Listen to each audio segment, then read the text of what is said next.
अस्सलाम वालेकुम। आप देख रहे हैं के न्यूज चैनल इंटरनेशनल। यूट्यूब पर हमारा चैनल सब्सक्राइब कीजिए और रहें दुनिया भर की खबरों से बाखबर।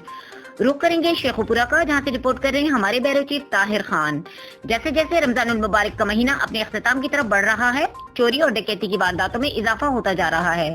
ऐसी ही एक वारदात शेखुपुरा थाना ए डिवीजन की हुदूद इलाका शिराज गार्डन में हुई। चोर घर से 25 तोले सोना और 10 लाख रुपए नकद ले उड़ा। घर के मालकान ने मीडिया से बात करते हुए बताया, क्या वाकया पेश है? सर, बात कुछ इस तरह है कि मैं गया हुआ था गुजरात अपनी फैमिली को लेके। मेरी वाइफ भी थी, मेरी मदर भी थी, मेरा भाई भी था। तो सडन मेरा प्लान बना वापस आने का। मैं कहा चले वापस चलता हूँ मैं। तो वालदा मेरी अभी भी उधर ही। तो मैं वापस जब आया हूँ तो मैंने आके देखा है अपने घर के आगे कि मेरा घर का दरवाज़ा खुला हुआ है। मतलब आई वॉज शॉक्ड। मुझे पता नहीं था लग रहा कि ये क्या हुआ। मैंने दरवाज़े को खोला है, अंदर आया हूँ। मेरे घर के तमाम दरवाजे, कमरों के दरवाजे सब खुले हुए थे।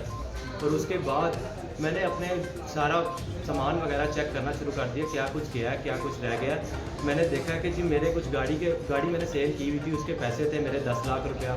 और मेरी भाभी का और मेरी वाइफ का कुछ जेवर था, वो ऑलमोस्ट 25 तोले बनता है, वो नहीं है। मेरा बाइक नहीं खड़ा हुआ, मेरे एक फ़ोन था आईफोन, वो नहीं है। और उसके बाद एक मेरी वाइफ का फ़ोन था पड़ा हुआ, वो भी नहीं है। तो आपने पुलिस को कंप्लेन की? हाँ जी, मैंने 15 पे कॉल किया, उन्होंने स्क्वाड आई है उनकी, उन्होंने प्रॉपर जायज़ा लिया है इस चीज़ का। अब देखते हैं नेक्स्ट फर्दर क्या होगा।